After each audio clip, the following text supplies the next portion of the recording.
Cronos is a Mexican independent horror film and marks the directorial debut of Guillermo del Toro. An antique collector uncovers a mysterious object called the Cronos, which gives him the abilities of a vampire. Things get complicated when a hypochondriac businessman wants to get his hands on the Cronos. The film stars Federico, Luppi, and Ron Perlman.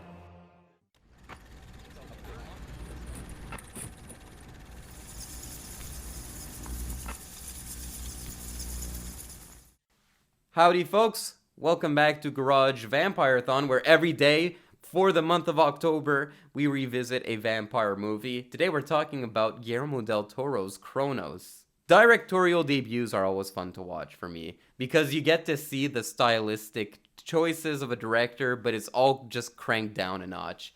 For example, I watched Wes Anderson's Bottle Rocket recently, which was his first film, and everything that's present in a modern day Wes Anderson movie is just present in Bottle Rocket, but to a lesser extent. Stuff like the muted performances, the very deadpan delivery, the symmetrical camera angles. This is no different. This is basically an adult fairy tale. And like most fairy tales, this is a cautionary tale. A cautionary tale about having immortal life. What are the repercussions of being an immortal? Does one really want to live forever? And one thing that's always present in your Guillermo del Toro movies are your over-the-top characters. And one in specific was really reminiscent of a del Toro character to me, and that is Ron Perlman's character in this movie. He's such an over-the-top bad guy, but he's obsessed with getting a nose job. He's really obsessed with getting his nose surgically modified. And we find out it's because he's constantly getting punched in the nose.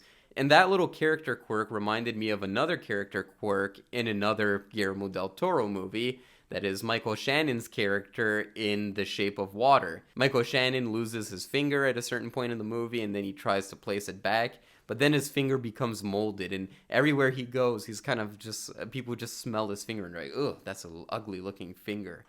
Little character quirks like that, I feel like, have always been present in Guillermo del Toro movies. Or even in Pan's Labyrinth, the character who has like a scar along his cheek, and every time he goes to sip a drink, it spills out of his cheek.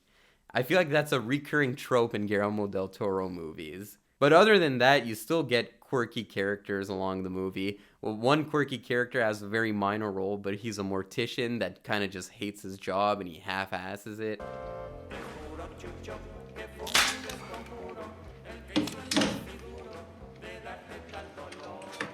And then the OCD businessman who is like, of course he wants immortal life because he's so paranoid about everything. You walk into his apartment and they have to wear those little plastic bags you put over your shoes, and everyone's wearing a mask.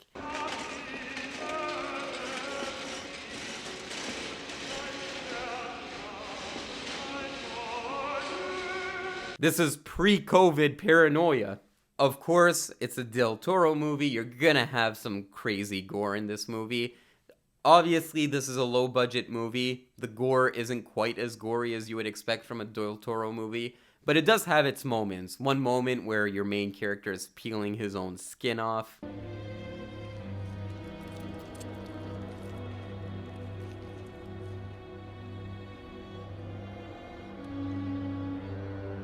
It's not the best looking gore out there, but you gotta keep in mind that this is a fairly low budget movie. As a matter of fact, Ron Perlman had to get a pay cut in this movie in order to finance the film, and that's why he shows up in every Del Toro movie, because Del Toro was so appreciative.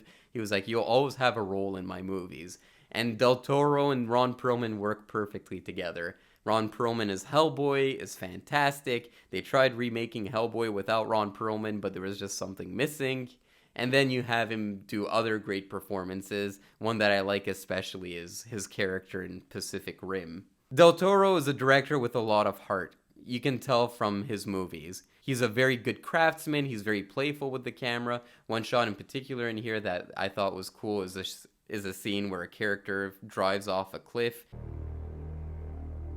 Todo está de cabeza y yo me estoy muriendo. Solo. No me dejes que me muera hoy. Ay, cuánto me... But not just on the craftsmanship side, just on the emotion side. One might say that he's very soap opera-y, but that's kind of what I like about this movie. There's a really heartfelt relationship between your protagonist and his granddaughter.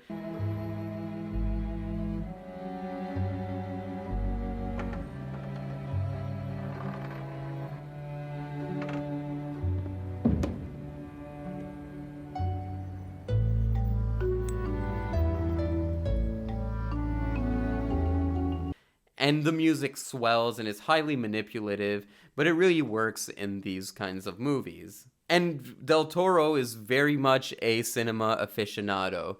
This movie made me think of the Universal monster movies, just by the way the music feels, the tone, the gothic feel. Everything kind of felt like a Universal monster movie, which I'm sure Del Toro enjoyed the shit out of those kinds of movies.